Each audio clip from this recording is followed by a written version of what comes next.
నమస్తే పటాస్ న్యూస్ కు స్వాగతం. చలో మరి అంటే పటాస్ న్యూస్ షురూ చేసుకుందాం. హెడ్లైన్స్ అయితే ఒక్కసారి నేసేద్దాము. పాలమూరు ప్రాజెక్టుల మీద పార్టీల పంచాది, సర్కారోళ్ళు పెంచుతారట ఇక పనుల రుబడి.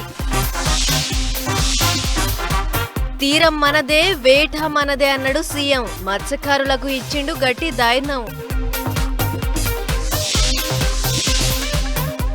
జలగలెక్క మారిండు జలమండలి ఆఫీసరు, 100 కోట్ల దాకా కూడబెట్టిండట లంచాల సొమ్ము. ఉప్పల్ చౌరస్తా కాడ పబ్లిక్ పరేషాన్, తికమక గట్టినే అవుతుందట జనాలకు. కుత ఉడికిస్తున్నాడు సూర్యుడు, ఎండ దెబ్బకు ఆగమాగమైతుర్రు పబ్లిక్.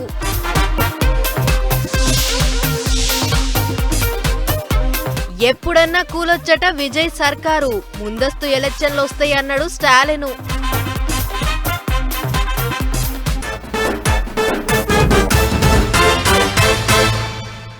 సందు దొరికితే సై అంటుండ్రు లీడర్లు, బస్తీ మెస్సవాల్ అన్నట్టు లొల్లులకు తయారైతుర్రు. అన్నిటికీ మించి తెలంగాణలో ఎగస్ పార్టీల జోరు రోజు రోజుకు పెరుగుతున్నది. సర్కార్ పథకాల ముచ్చట్లు, పబ్లిక్కు ఇచ్చిన హామీల ముచ్చట్లు ఏదో ఒకటి ముంగటేసుకొని తాపకో పంచాయతీ మోపు చేస్తుర్రు. అయితే ఇంకో దిక్కు సర్కారోళ్ళు కూడా ఎగస్ పార్టీలకు సంధియొద్దు అన్నట్టే తయారైతుర్రు. ఇక చూడురు ఏం నడుస్తుందో. నిన్నయాల లొల్లులు చూస్తా అంటే తెలంగాణలో ఎగస్ పార్టీ వాళ్ళు రువడి గట్టిగానే పెంచినట్టుగా అనొస్తుంది. మరి అసొంటప్పుడు సర్కారు వాళ్ళు కూడా జోరు పెంచాలే కదా. ఇక గందికే కావచ్చు అటు వాళ్ళు లొల్లికి తయారైతాండ్రు అంటేనే ఇటు సీఎం సార్ కూడా మరలబడే ఎగురని చేస్తాడు. ముచ్చటేంటిదంటే పాలమూరు రంగారెడ్డి ఎత్తిపోతల పథకం మీద కారు పార్టీ వాళ్ళు ఇప్పటికే పంచాయతీకి తయారైతాండ్రు. చెయ్యి పార్టీ వాళ్ళు వచ్చినాక ఎత్తిపోతల పథకాన్ని ఎత్తి పక్కకు పెట్టిండ్రని గులాబీ లీడర్లు మస్తు గుస్సకొస్తుండ్రు. వచ్చే నెలలో పాలమూరు ప్రాజెక్టు కాడికి పాదయాత్ర చేయనికే తయారైతాండ్రు. ముగింపు సభకు కేసీఆర్ సార్ను కూడా పిలుస్తారట. మరి పాలమూరు రంగారెడ్డి జిల్లా ప్రాజెక్టును 2.5 సంవత్సరాలైనా కూడా ఎక్కడ వేసిన గొంగళి అక్కడనే ఉంది. మోటార్లు రెడీగా ఉన్నా జస్ట్ ఆన్ చేస్తే నిండిపోతాయి. పెట్టిన మోటార్లకు కనీసం ఆన్ చేయ కూడా చేయలేదు ఈ రోజు వరకు కూడా. లాభం లేదని ఖచ్చితంగా నార్లాపూర్ టు ఉదండపూర్ వరకు, కరివేనా ఉదండపూర్ వరకు పాదయాత్ర చేయాల్సిందే, జనాన్ని కదిలించాల్సిందే, కాంగ్రెస్ మెడలు వంచాల్సిందే. అంటే పంచాయతీ గట్టిగానే మోపు చేసేటట్టుండ్రు. ఇక ఉమ్మడి పాలమూరు జిల్లా అంటే సీఎం సార్ సొంత జిల్లేనా? ఎగస్ పార్టీ వాళ్ళు గంత పెద్ద పంచాయతీకి తయారైతుంటే మరి ఎట్లుకుంటాడు సారు? అందుకే పాలమూరు జిల్లా లీడర్లందరినీ కూర్చోబెట్టుకొని ముందుగానే మాట ముచ్చట్లు చేసిండు. పాలమూరు రంగారెడ్డి ప్రాజెక్టుకు ఎంత భూమి కావాలనో వెంటనే జమ చేయిర్రే, భూములు ఇచ్చిన వాళ్ళకి ఎప్పటికప్పుడు పైసలు ఇచ్చేద్దాం అన్నట్టు చెప్పిండాట. పెండింగ్ బిల్లులు కూడా ఇస్తామన్నట్టు చెప్పిండాట. ఇక లోపల మీటింగ్ అంత వచ్చినాక బయటకు వచ్చిన మంత్రులు ఏమన్నారంటే నార్లాపూర్ టు ఉదండాపూర్ పాదయాత్ర చేస్తామని మాట్లాడింది. నేను నిరంజన్ రెడ్డి గారిని, శ్రీనివాస్ గౌడ్ గారిని, హరీష్ రావు గారిని, ఇలా లక్ష్మారెడ్డిని మొత్తం బీఆర్ఎస్ నాయకత్వాన్ని ప్రశ్నిస్తా ఉన్నా. 2015లో భూత్పూర్లో పాలమూరు రంగారెడ్డి జిల్లా ప్రాజెక్టును 2 సంవత్సరాల్లో పూర్తి చేస్తామని చెప్పని ఆనాటి ముఖ్యమంత్రి, మాజీ ముఖ్యమంత్రి వాళ్ళు కేసీఆర్ మాట్లాడుతూ కుర్చీ వేసుకొని కట్టిస్తా అని చెప్పిండు. అయినా కూడా 10 సంవత్సరాల్లో మెయిన్ కెనాల్స్ కానీ, డిస్ట్రిబ్యూటర్స్ కానీ, మైనర్స్ కానీ ఏ ఒక్కటి కూడా మంజూరే చేయలే.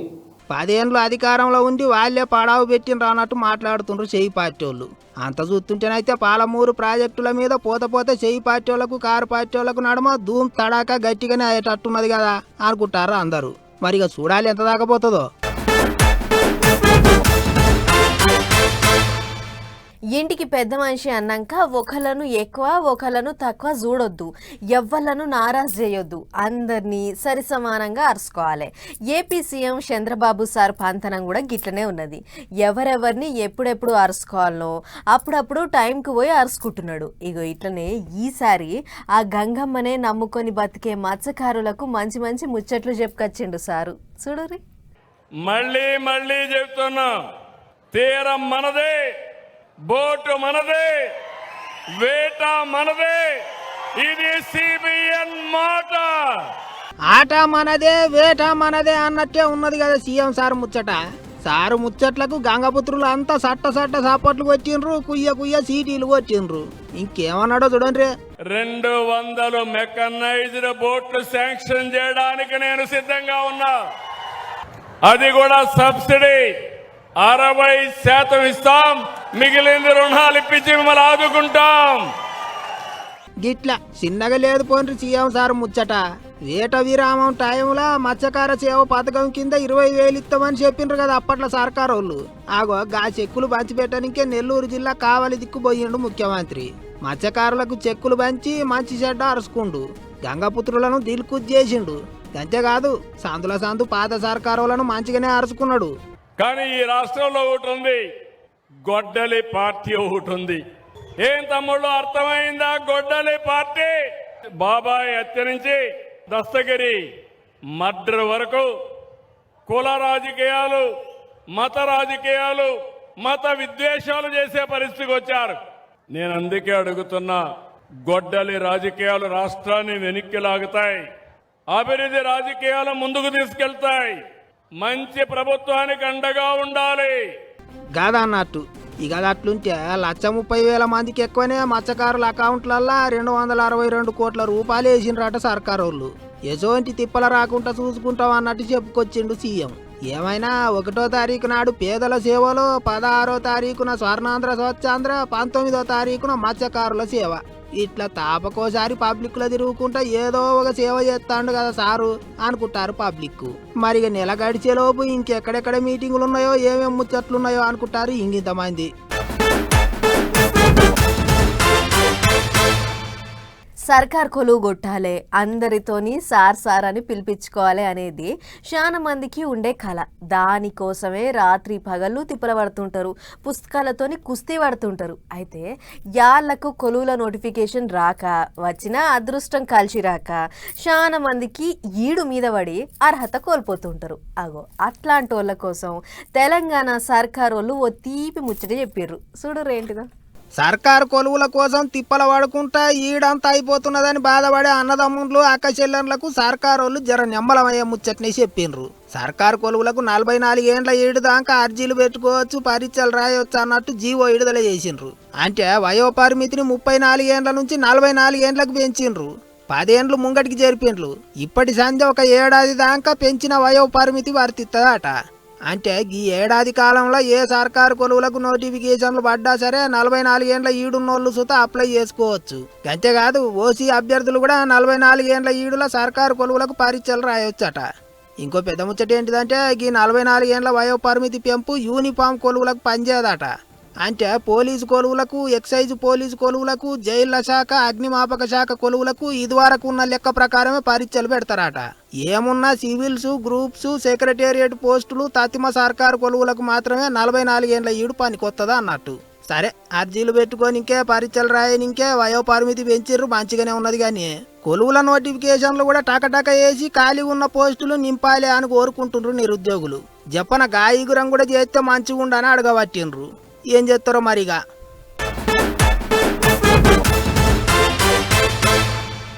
నకిలీ విత్తనాలు, ఎరువుల తిప్పలు, నీటి కష్టాలు, కోత టైంకు కూలోళ్ళు దొరకరు, ఇవన్నీ సాలవన్నట్టు మూలిగే నక్క మీద తాటిపడు పడ్డట్టు యాళ్ళగాని యాళ్ళ వానలు. భూమిలో ఇత్తనం వేసిన కాడ్నుంచి చాలు చేస్తే పంట చేతికొచ్చేదాకా రైతన్నకు అన్ని ఆపతులే. ఆఖరికి ఎట్లనో తిప్పలబడి బంగారం అసొంటి పంటను అమ్ముకుందామని పోతే అక్కడ కూడా గోసనే. ఇక చూడుర్రి, కడుపు మండి కష్టపడి పండించిన పంటనే కాలబెడుతుర్రు కొంతమంది. ఓ దిక్కు కొంటనే ఉన్నాము, లోడెత్తుతూనే ఉన్నాము అంటారు సర్కారు వాళ్ళు. ఇంకో దిక్కేమో రైతన్నలు పడిగాపులు కాచి కాచి కడుపు మండి వడ్లు రోడ్డు మీద పోసి కాలబెడతాండ్రు. కామారెడ్డి జిల్లా రామారెడ్డి మండలం ఇసన్నపల్లిలో ఐకేపీ సెంటర్ కాడ 40 దినాల సంది పానసరం పడతాండట రైతన్నలు. కోపం వచ్చి ఆఫీసర్లతో లడాయి పెట్టుకుండ్రు. వాళ్ళ కండ్ల ముంగట్నే వడ్లు కాలబెట్టిండ్రు. గిట్లనే భద్రాద్రి కొత్తగూడెం జిల్లా దామరచెర్ల కాడ వడ్లు కొనుర్రి సార్లు అంటే వారాల కమానం నానమ్మ నస్కమ్మ చేస్తారట ఆఫీసర్లు. తిక్కలేసి రోడ్డుకు ట్రాక్టర్లు అడ్డం పెట్టిండ్రు అన్నదాతలు. రోడ్డు మీదనే వడ్లు కుప్ప పోసి కాలబెట్టిండ్రు. ఉమ్మడి మెదక్ జిల్లాల రైతన్నల గోస చిన్నగా లేదు. ఇత్తనం వేసిన కాడ నుంచి పంట అమ్ముకునేదాకా ఏంది మాకి గోస అని కండ్ల నీళ్లు పెట్టుకుంటాండ్రు అన్నదాతలు. అటు ఆదిలాబాద్ జిల్లాలో జొన్న రైతుల తిప్పల చిన్నగా లేదు. కూలీలు, లారీల కొరత చేయబట్టి రాసుల కొద్ది జొన్నలు మార్కెట్లలోనే మూలుగుతున్నాయి. ఎండకు వానకు ఆగమవుతున్నాయి. ఎర్రటి ఎండలకు రైతులు కూడా పరేషాన్ అవుతుండ్రు. ఇప్పటికే మత్త ఆలస్యం అయింది, ఇంకా బత్తాలు లేవు, బండ్లు లేవు అంటే ఎట్లా అని కోపానికి వస్తుండ్రు రైతులు. రువ్వడి పెంచాల్సిందే, కళ్ళాలు ఖాళీ కావాల్సిందే అంటుండ్రు. మరి ఇక ఏం చేస్తారో ఎట్ట చేస్తారో ఆఫీసర్లు. లంచం లంచం లంచం. మున్సిపాలిటీ నీళ్లు రావాలంటే లంచం, ఇల్లు కట్టుకోవాలంటే లంచం, కరెంటు రావడానికి లంచం, ఆ కరెంటు తీయకుండా ఉండేటందుకు లంచం, రేషన్ కార్డుకు లంచం, రేషన్ తీసుకోవాలంటే లంచం, బర్త్ సర్టిఫికేట్కు లంచం, డెత్ సర్టిఫికేట్కు లంచం, మనిషి పుట్టినప్పటి సంది సచ్చే వరకు లంచం లంచం లంచం. వార్తలు చెప్పకుండా చిరంజీవి సార్ సినిమా డైలాగ్ చెప్తుంది ఏంది పిల్ల అని గరంగా ఆకుర్రి. అట్లా లంచాలు తీసుకొని పాయికం సంపాదించిన ఓ ఉత్తమ ఆఫీసర్ వార్త పట్టుకొచ్చిన మరి. కట్ట మీద కట్ట ముద్దుగా వేల్చిర్రు పలుపు పరిచినట్టే. మొత్తం 1,10,00,000 రూపాయలు, గుట్టల కొద్దిగా కట్టలు, కిలోల కొద్దిగా బంగారం, ఎండి నగలు. జలమండలి జనరల్ మేనేజర్ అనంత లక్ష్మీ కుమార్ సార్ ఇంట్లో దొరికిన పైసల కట్టలు, బంగారం సొమ్ములు. పనుల కోసం ఎవరన్నా పోతే బల్ల కింద చెయ్యి పెట్టుడేనట సార్ కొలువు. మొదట ఎవరికాడ ఎంత గుంజాలని చూసిండో, ఎవరు పోయి ఏసీబీ అధికారులకు మొదలాపిచ్చిలో ఏమో తెలియదు కానీ అధికారులు వచ్చి పురుకులాడితే ఇగో ఇది పరిస్థితి సార్ ఇంట్లే. ఇయే కాదుల్లో 2 కార్లు, పట్నంలో కోట్ల రూపాయల విలువ గల 3 కొంపలు, 6 ఓపెన్ ప్లాట్లు, నిజామాబాద్ లో 3 ఎకరాల పొలం. ఇప్పటి వరకు ఎన్ని కోట్ల ఆస్తులు బయటపడ్డాయో ఎలికేనా? ఏం తక్కువ 100 కోట్లకు మీదనే. ఇదంతా ఇప్పటి వరకు ఉన్న లెక్కలే. ఇంకా దొరకనివి, దొరకకుండా దాచుకున్నాయి బ్యాంక్ అకౌంట్ల లెక్కలని తీస్తే ఇంకెన్ని దొరుకుతాయో మరి. చుట్టాలు దోస్తుల ఇండ్లలో కూడా చెకింగ్లు చేసిరు ఏసీబీ అధికారులు. నెల నెల జీతం ఎంత వస్తుందో ఏమో గానీ లంచం మాత్రం పక్కా ఇంటికి వస్తున్నట్టే ఉంది చూస్తుంటే. ఈ నడమ ఇటువంటి వాళ్ళు బాగా మోపేది అబ్బా. పైసల కోసం పబ్లిక్ ను సతాయించేటోళ్ళు, ఆమ్దానికి మించి ఆస్తులు కమాయించేటోళ్ళు బాగా మోపారు దునియా మీద. అందులో ఈయనొక్కడు అంతే.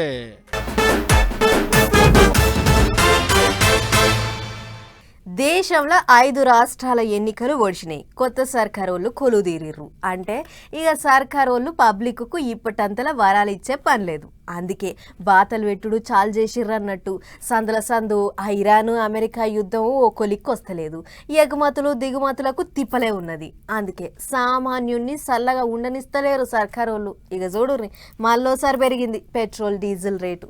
చిట్టెడు పుట్టెడు అయినట్టు అప్పుడు ఇంత ఇప్పుడు ఇంత పెట్రోల్ డీజిల్ రేటు పెంచుకుంటూ పోతేనే ఉన్నాయి ఆయిల్ కంపెనీలు. మొన్న 4-5 దినాల కిందనే దీని మీద 3, దాని మీద 3 రూపాయలు పెంచిండ్రు. ఇక ఇప్పుడు మళ్ళీ 90 పైసలు పెంచిండ్రు. ఇక 10 పైసలకు లెక్కే ఉన్నది, రూపాయి పెంచిన కిందికే వస్తుంది అనుకుంటారు జనాలు. ఇట్లా రూపాయి పెంచుకుంటే ఇంత అందరు అనుకుంటున్నట్టు 10 రూపాయలు గిట పెంచుతారా ఎట్లా అని కూడా మాట్లాడుకుంటారు చాలా మంది. ఇంకో దిక్కు పెరిగిన పెట్రోల్ డీజిల్ రేట్ల మీద దినం నిరసనలు నడుస్తూనే ఉన్నాయి. కొంతమంది పొదుపు మాత్రం పాటించుకుంటా సైకిళ్ళు దొక్కుతుంటే ఇంతమంది సెంటర్ సర్కారోళ్ళ మీద నిరసన చేసుకుంటా సైకిళ్ళు దొక్కుతాండ్రు. ఇట్లనే ప్రభుత్వ ఇప్పు ఆలేరు ఎమ్మెల్యే బీర్ల ఐలయ్యసారు సోమవారం యాదగిరి గుట్టకేంచి ఆలేరు దాకా సైకిల్ దొక్కిండు. దగ్గర 20 కిలోమీటర్లు బాటెంట పబ్లిక్ ను బలకరించుకుంటా పైడీల మీద కాలేసిండు. ఇట్లా పెరిగిన పెట్రోల్ డీజిల్ రేట్ల మీద దినం ఎవళ్ళ ఓగలు నిరసన చేస్తూనే ఉన్నారు. ఏపీలో ఎర్రజెండా పార్టీ వాళ్ళు అంబులెన్స్ కు తాడగట్టి గుంజిండ్రు. పంక పార్టీ వాళ్ళు తాపకో కాడ పంచాది మోపు చేస్తుండ్రు. అయితే రేట్లు పెరుగుతాయి కావచ్చేమో కానీ పెట్రోల్ డీజిల్కు ఇప్పటంతలా కరువు అయితే రాదంటారు సెంటర్ వాళ్ళు. ఏంటికంటే రష్యా దేశం నుంచి నూనె గట్టిగానే కొంటారట, అందుకే డోకా లేదంటారు. రోనీ కార్తెలే రోళ్ళు వగులుతాయి అని అంటారు కదా, కానీ ఈసారి ఇంకా రోనీ కార్తె రాకముందే ఎండలకు రోడ్ల మీదకి వచ్చిన పబ్లిక్కు మాడలు మండుతున్నాయి. ఏం ఎండలు, ఏ వగడు, ఏగిచ్చి కొడుతున్న ఎండలతోని ఇంట్లోకించి కాలు బయట పెట్టాలంటే బూగులు పడుతుర్రు పబ్లిక్. ఇప్పుడేముంది, ముందుంది ముసళ్ళ పండుగ. ఇంకో వారం రోజులు ఇంకింత ఎక్కువ సరుస్తాయట మరి ఎండలు. ఎండలతోని ఏగుడు, మంటలకు మండుడు, అగడుకు జడుసుడు. ఒళ్ళంతా మంటలు, ఎండకు తిప్పలు. పొయ్యిల కొలి ఊదినట్టు, బొగ్గుల కొలి పెట్టినట్టు, నెత్తిన నిప్పుల కంప ఎత్తినట్టు, మొగుల మీదంగా నిప్పుల వాన గుల్చినట్టు ఒక్కటే ఎండ. నీళ్లు తాగితే నిమ్మలం అయితే లేదు, కూలర్ల కింద కూసున్న పానం కూలైతే లేదు, ఏసి గాలికి ఒళ్ళు చల్లబడతలేదు. ఏమని చెప్తాం, ఎంతని చెప్తాం. పొద్దున్నాక ఎండలు, పొద్దు ముక్కితే ఆగడు. ఇంట్లో ఉండేటట్టు లేదు, బయటకు వచ్చి బతికేటట్టు లేదు. ఆ మోపున జరుస్తున్నాయి మరి ఎండలు. ఇప్పటికే 44 డిగ్రీలకించి 45 డిగ్రీల ఎండ కొడుతుందంటే చూడు ఏ తీరుకున్నాయో సూరన్న సురుకులు మరి. ఇప్పుడే కాదుల్లో ఇంకో వారం రోజులు ఇట్టనే ఉంటాయట ఎండలు. పెరుగుడే తప్పితే తగ్గేదే ఉండదట. పొద్దుగాల 7ంటికి సురువు చేస్తే రాత్రి 7 దాకా సరసుడు. నెరి పైటీలు 12ంటికించి అమ్మటేళ్ళ 5 దాకా ఇంట్లోకించి కాలు బయట పెట్టే శక్యమే లేదు. మళ్ళా 45 డిగ్రీలకించి 47 డిగ్రీల ఎండ కొడుతుందంటే చిన్న ముచ్చట్నా మరి. పట్నంలో కొలువు చేసేటోళ్లకు తిప్పలేం లేదు కానీ అసలు తిప్పలంతా ఊళ్ళో పోయి పనులు చేసుకునేటోళ్ళకే. సిచ్చులు బంధు పెట్టుడు లేదు, గాలి పంకలు కూలర్లు తిరుగుడు ఆగుడే లేదు. ఆడ ఈడని ఏం లేదు, 2 తెలుగు రాష్ట్రాలలో సరసుడే సరసుడు. అటు దేశంలో కూడా అంతే. ఉత్తరంలోకైతే ఇక ఇంత ఎక్కువనే ఉన్నాయి అడనుల్లో ఎండలు. ఇక ఇన్నది కదా పబ్లిక్, అయిందానికి కాందానికి బయటికి రాకూరి. ఒకళ్ళ తప్పదనుకుంటే ఎండ తగలకుండా తలకాయలకు తువాళ్ళు, నెత్తికి టోపీలు, చేతుల చెత్తిళ్ళు పట్టుకోరి. చల్లబడదానికి కొబ్బరి నీళ్లు, అగడెక్కువ తాకిందనుకుంటే జ్యూసులు, ఎండ ఎక్కువ ఉందనుకుంటే చల్లటి నీళ్ల బాటలు, ఏదో ఒకటి తాగురి, పానం నిమ్మలం చేసుకోరి. ఏం చెప్తున్నా.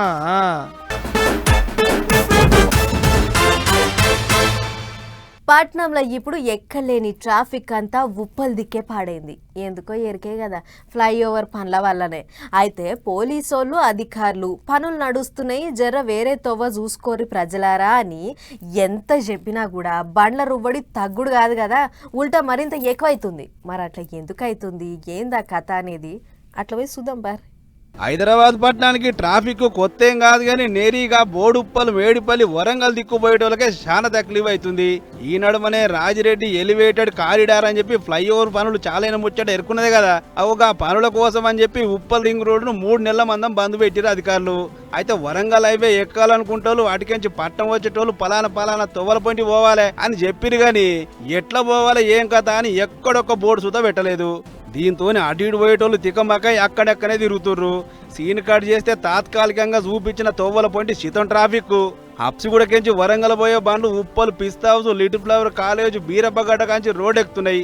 అది జరంతా తక్లీఫ్ ఏం లేదు కానీ ఎటొచ్చి బోడుప్పల్కెంచి వచ్చిన బండ్లే ఉప్పల్ మైఫిల్ హోటల్ కాడ లెఫ్ట్ తీసుకోకుండా ఉప్పల్ రింగ్ రోడ్ దిక్కుపోతున్నాయట. ఇక గీడనే వచ్చి పడదు అసలు చిక్కు. సైన్ బోర్డు లేక గుడ్డిగా ముంగడి పోవుడు, ఎటు పోవాలనో తెలియక వెనుకకు మల్లుడు. అంతా ఆగమాగం జగన్నాథం. పోనీ అక్కడికెంచన్నా నాగోలు దిక్కేమన్నా సైన్ బోర్డులు బందోబస్తుగా ఉన్నాయంటే అదేం లేదు. నాగోలుకెంచి హబ్సిగూడకెంచి నాగోలు. ఈ రూట్లో పోయేటోళ్ళకి పెద్ద తక్లీఫ్ ఏం లేదు కానీ ఎటొచ్చి బోడుప్పలు దిక్కుపోయేటోళ్ళకే పెద్ద షేర్ వచ్చి పడ్డది. రోడ్డు బంద్ చేసి తొవ్వలు మలిపిరు కానీ ఎట్లా పోవాలనే బోర్డులు ఏడబెట్టలేదు. అందుకే ఉప్పలు చుట్టుపట్టు తెంపు లేకుండా ట్రాఫిక్ జామ్ అవుతుంది. మరి ఇప్పటికన్నా సైన్ బోర్డులు బందోబస్తుగా పెడతారో లేదో గాని తీర వానకాలం ముంగడ పనులు చాలు చేసిరు. ఈ 3 నెలలు ఎంత గోసవాడాలనో ఏమోపో అని గులుక్కుండా పోతురు రోజు అటు దిక్కు ప్రయాణం చేసే జనాలు.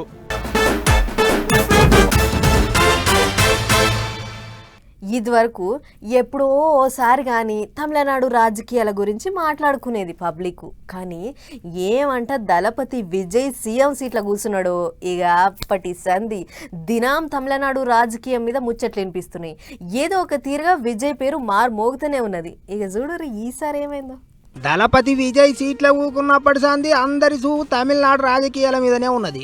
ఢిల్లీకేంచి గల్లీ దాకా అందరూ ఏమైతాందబ్బా అని ఒక్కసారి అన్నట్టు చూస్తాండ్రు. అందుకే విజయ్ ముచ్చట చిన్నదైనా పెద్దదైనా సోషల్ మీడియాలో గిర్ర తిరుగుతాంది. గిట్లనే 2024లో వచ్చిన గోట్ సినిమాలో విజయ్ వాడిన కారుకు TN07 CM 2026 అనే నంబర్ పెట్టిండ్రు. అంటే 2 ఏండ్ల కిందనే విజయ్ తమిళనాడుకు సీఎం కావాలని డిసైడ్ అయ్యిండు. అందుకే కారుకు CM 2026 అనే నంబర్ పెట్టుకుండని మే 5న అంటే ఎలక్షన్ల ఫలితాలు వచ్చిన మర్నాడే సోషల్ మీడియాలో మస్తు అల్చల్ నడిచింది. ఇక ఇప్పుడు కొత్త ముచ్చట ఏంటిదంటే గా గోడ్ సినిమా డైరెక్టర్ వెంకట ప్రభు సినిమాలో వాడిన కారు నెంబర్ ప్లేట్ను ప్రేమ కట్టించుకొని సీఎం విజయ్ ఇంటికి పోయిండు. నెంబర్ ప్లేట్ ఆయన చేతిలో పెట్టి సంబరపడ్డాడు. పోటు వాళ్ళు దిగిండు. సోషల్ మీడియాలో గా పోటు వాళ్ళు ఇప్పుడు టామ్ అవుతున్నాయి. ఇక గా నెంబర్ ప్లేట్ ముచ్చట అట్లుండని గానీ పెద్ద ముచ్చట ఏంటిదంటే విజయ్ సర్కారు ఎప్పుడన్నా కూలిపోవచ్చు, మళ్ళా ఎలక్షన్లకు తయారుగుండుర్రి అని పార్టీ లీడర్లకు చెప్పిండట మాజీ సీఎం స్టాలిన్ సారు. 2029 పార్లమెంట్ ఎలక్షన్లకు ముందే తమిళనాడులో మళ్ళా ఎలక్షన్లు వస్తాయన్నాడట. చూస్తుంటే ముంగట తమిళ రాజకీయం మస్తు మలుపులు తిరిగేటట్టే ఉందా అనుకుంటారా అందరూ.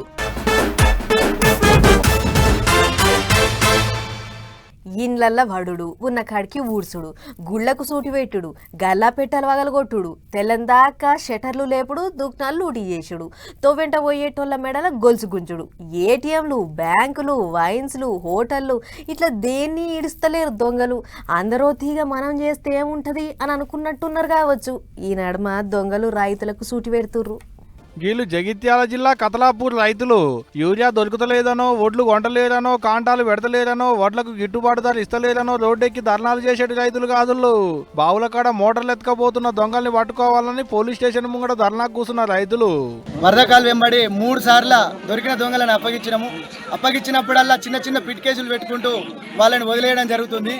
కాబట్టి ఇప్పుడు ప్రతి ఒక్కడి ఆ ముఠాను ట్రేస్ చేసి పట్టుకొని రైతులకు న్యాయం జరిపించాల్సిందిగా పెద్ద కేసులు పెట్టి వాళ్ళని లోపటేసి రైతులకు న్యాయం చేయాల్సిందిగా కోరుతున్నాను. బావుల కాడ మోటార్లు స్టార్టర్లు కరెంటు తీగలు నీళ్ల పైపులు అన్ని గుత్తబట్టి దొరికినట్టే మాయం చేస్తున్నాడ. రైతులే కాపు కాసి దొంగల్ని పట్టుకొని పోలీసు వాళ్ళకి అప్పచెప్తే బుడ్డ కేసులు పెడుతున్నాడ. పొదటిల్లు అప్పచెప్తే పొద్దుకేటాళ్ళకి ఇడిచి పెడుతున్నాడ. చేయాలి దొంగల్ని దొరకబట్టి అప్పచెప్తే అట్టట ఇడిచి పెడతాడని కదలాపూర్ పోలీస్ స్టేషన్ ముంగట ధర్నాకు దిగిలా అన్నట్టు రైతులు. ఏం చేస్తారు మరి, పంటలు పండించేందుకు కష్టమే, పండిన పంటను అమ్ముకుందానికి కష్టమే. పంటలు వండక నష్టం, పండించిన పంటకు గిట్టుబాటు ధర రాక కొంత నష్టం, అది చాలదన్నట్టు ఇట కొంత నష్టం. మళ్ళా ఎడమోపైతదా నాయన మీ అసంటి వాళ్ళు ఏం దొరకనట్టు రైతుల మీద పడ్డారు. చలో మరెవన్నమాట ఇవాళ పటాస్ న్యూస్ ముచ్చట్లు ఇంకో ఎపిసోడ్లో మళ్ళీ కలుసుకుందాం. నమస్తే.